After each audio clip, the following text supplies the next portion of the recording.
একবার কোন এক দেশের এক বাদশাহ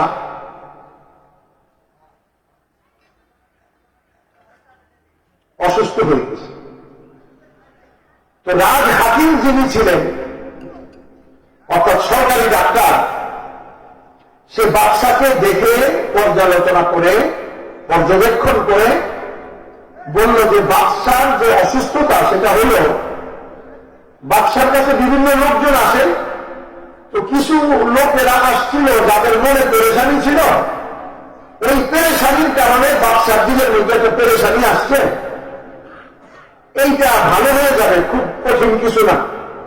তবে এটার জন্য একটা সুখী মানুষের জামা বাদশারে অল্প সময়ের জন্য গায়ে দিতে হবে। ওষুধটা কি?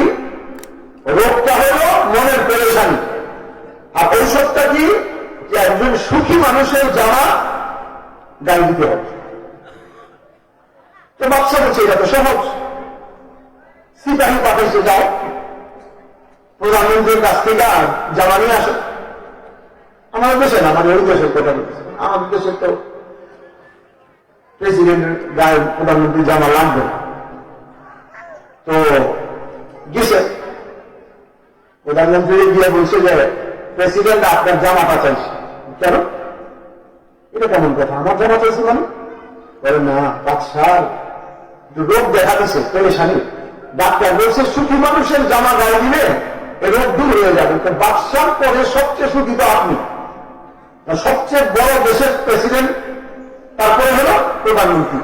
আমাদের বর্তমান সিস্টেম না, এই দেশের সংসদীয় সিস্টেমে প্রাইম মিনিস্টার বড়, প্রেসিডেন্ট হলো যায় তার নাচের পুতুল।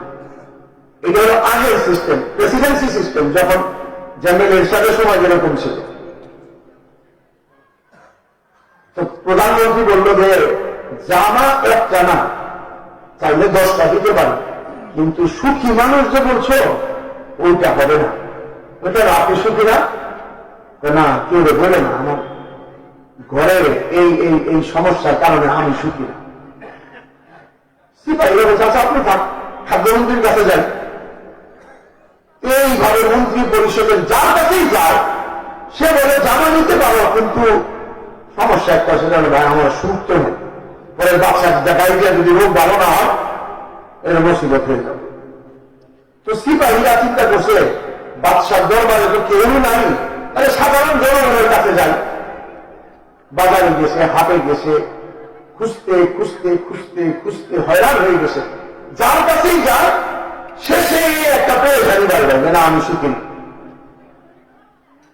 তো দুই সিপাহী এক পুকুর পাড়ে একটা গাছের নিচে বসে আলাপ করতেছে যে আমরা কেমন দেশে বাস করি, যে আমরা মনে করছি এই দেশের সবাই সুখী, অথচ এখন বুঝলাম এই দেশে একটা সুখী মানুষ নয়।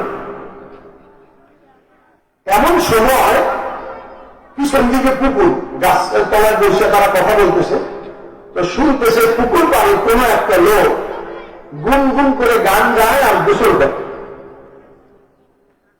তো গুনগুনানির শব্দ শুনে চিন্তা করছে যে এইরকম গুনগুন করে যারা গান গায় এটা মনের সুখে গান। তো সিপাহী একজন আর একজনকে বলতেছে এই লোক তো মনে হয় সুখী পাই গেছে, চলো তো তুই যাই দেখি, জিজ্ঞাসা করি। তো দুজনে মিলে গেছে, যাই বলছে ভাই একটা কথার উত্তর দেন তো, আপনি কি সুখী মানুষ? হ্যাঁ আলহামদুলিল্লাহ আমি খুব সুখী, আমার কোন দুঃখ নেই। তো দুই সিপাহী খুব চিৎকার দিচ্ছে, কাম হয়ে গেছে। কি কাম হলো? বলে আমাদের উদ্দেশ্য পুরা হয়েছে, আর তোমার বাড়ি গাড়ি জায়গা জমি সব হয়ে গেছে, আপনাকে কাম কেমনি হইল আর আমার জায়গা জমি টাকা পয়সা এটা কেমনি হইল। তো তাকে পুরা কাহিনী শুনাইল যে এখন যখন তোমার জামাটা নিয়ে বাচ্চার গাড়ি দেবো, বাচ্চার রোগ ভালো হয়ে যাবে, তখনই বাচ্চা জিজ্ঞাসা করবে কই পাইলা এই জামা। তো আমরা বাচ্চাকে শোনাবো যে বাচ্চা আপনার প্রাইম মিনিস্টার, আপনার খাদ্যমন্ত্রী, আপনার তথ্যমন্ত্রী কারো কাছে সুখ নাই, এই দেশের কারো কাছেই পাই নাই, খুঁজতে খুঁজতে ওই গ্রামের আব্দুর রহিম চাচার কাছে পাইছি, তার জামা আইনা দিছি। তো বাচ্চা খুশি হইয়া তখন তোমার জমি দিবে, বাচ্চা তোমার স্বর্ণমুদ্রা দিবে, টাকা পয়সা দিবে, তোমার তো জীবনে আর কোনো চিন্তাই নেই। তো ওই লোক বলতেছে না হইল না, হলো না মানে আমি সুখী মানুষ বলে, আমি সুখী মানুষকে দেখি, তবে আপনি যে আমার জামা নিয়ে বাচ্চারে দিবেন, খান আপনি জামান আমার জামাই নেন বুঝাই দেয়। তবে দুনিয়াতে মারামারি, কাটাকাটি, ঝগড়া, ফাসাদ, ফিতনা, ধানের শীষ, নৌকা, চৌকা, হাবি জুবি সব ইচ্ছা হবে। খালি যদি এতটুকু বুঝে আসে যে শান্তি দেওয়ার জন্য আল্লাহ তাআলা কোন বস্তুর মুখাপেক্ষী না।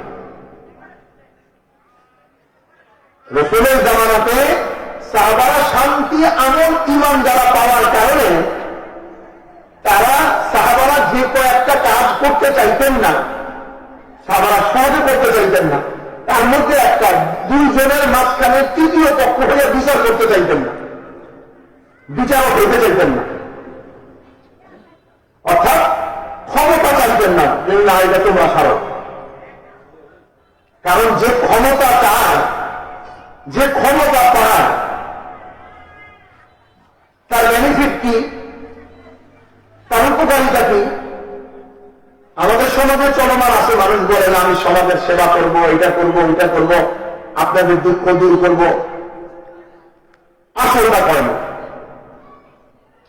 আসলটা বলে না। এখন তখন বলেছি ওই জন্য বললে আবার অনেকের লেগে দিতে পারে, এই জন্য আসলটা আমরা নাই বলি। যদি উদ্দেশ্যই হয় মানুষের উপকার করা, তাহলে সাহাবায়ে কেরাম থেকে এটা থেকে বাঁচতে চাইতেন না। আর এই লাভ কিয়ামতের দিন যে শাসক হবে তার কি হবে, তার সবচেয়ে বড় বেনিফিট কিয়ামতের দিন আল্লাহ তাআলা দাঁড় করাবেন, তার হাত দুইটা গর্দানের এরকম উল্টা করে বাঁধা থাকবে। যদি সে ইনসাফ করে থাকে তাহলে আল্লাহ তাআলা হাতটা খুলে দেবেন, এটা সবচেয়ে বড় বেনিফিট, বাঁচে যাবে। আর তা না হইলে মুসিবত।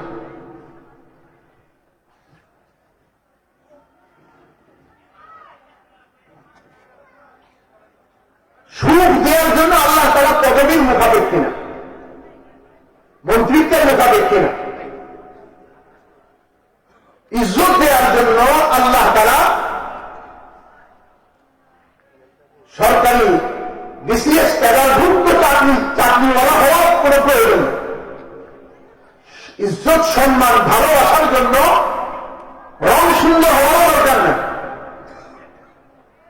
মানুষ চেষ্টা করে চেহারায় ক্রিম মাখতে, লোশন মাখতে, চুলে শ্যাম্পু মাখতে, কি জন্য? সুন্দর হবে, সবার কাছে সে সম্মানী হবে, ভালোবাসার পাত্র পাত্রী হবে।